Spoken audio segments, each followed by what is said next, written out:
नमस्कार, मैं हूं विनोद महला। आप देख रहे हैं दा मुद्दा।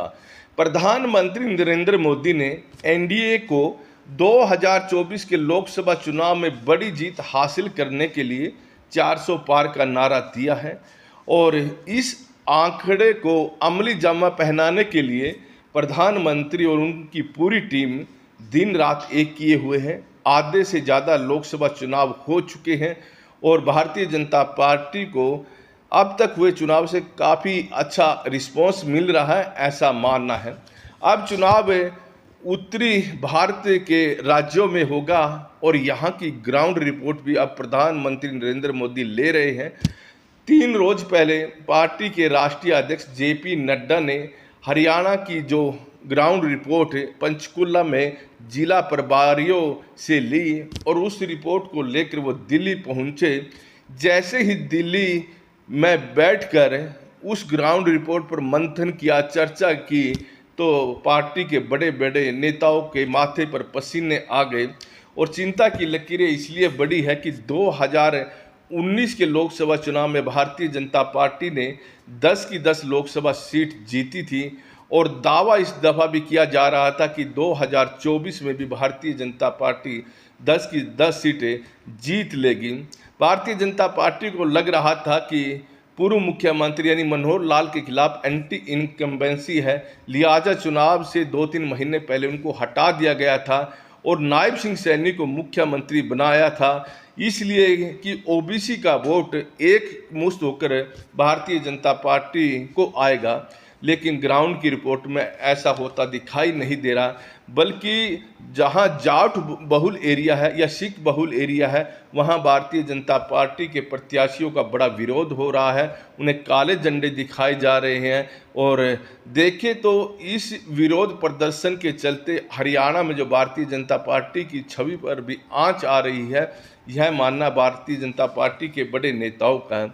ऐसे में आरएसएस ने एक इमरजेंसी बैठक पानीपत में बुलाई और रात ये 2 घंटे तक बैठक चली। इस बैठक में मुख्यमंत्री नायब सिंह सैनी, पूर्व मुख्यमंत्री मनोहर लाल खट्टर, पार्टी के प्रदेश प्रभारी विप्लव देव और राज्य के जो चुनाव प्रभारी हैं सतीश पूनिया और चुनाव प्रबंधन समिति के संयोजक हैं सुभाष बुराला, इन लोगों ने भाग लिया।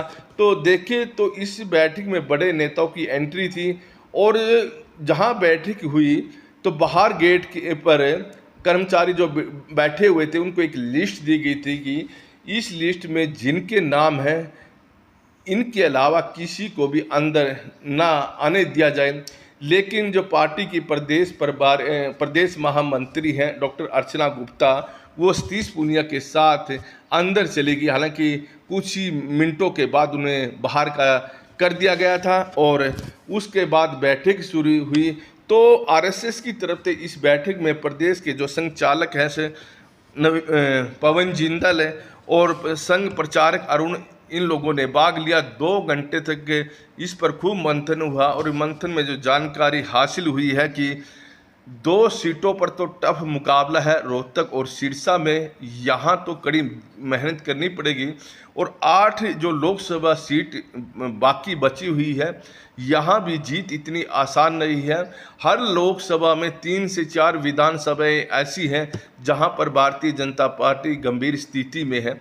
ऐसे में भारतीय जनता पार्टी के भरोसे यह चुनाव नहीं छोड़ा जाता, ऐसा फैसला आरएसएस ने लिया है और आरएसएस अब एक्टिव हो गई है और आरएसएस इस पूरे चुनाव को अपनी देख रेख में रखेगी। और आरएसएस के 19 लाख जो हरियाणा के अंदर एक्टिव मेंबर हैं, अब वो गली गली जाएंगे और भारतीय जनता पार्टी के प्रत्याशियों के लिए वोट मांगेंगे।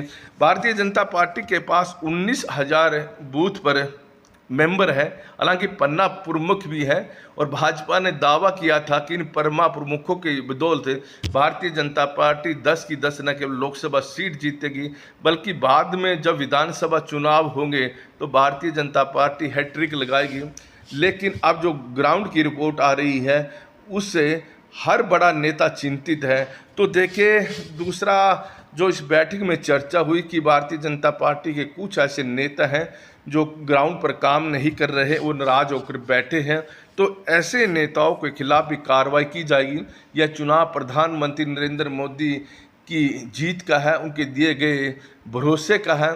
ऐसे में जो नेता सही ढंग से काम नहीं कर रहे हैं उनकी रिपोर्ट भेजी जाएगी और उसके बाद जीत हो या हार, लेकिन पार्टी सख्त कार्रवाई करेगी ऐसे नेताओं के खिलाफ।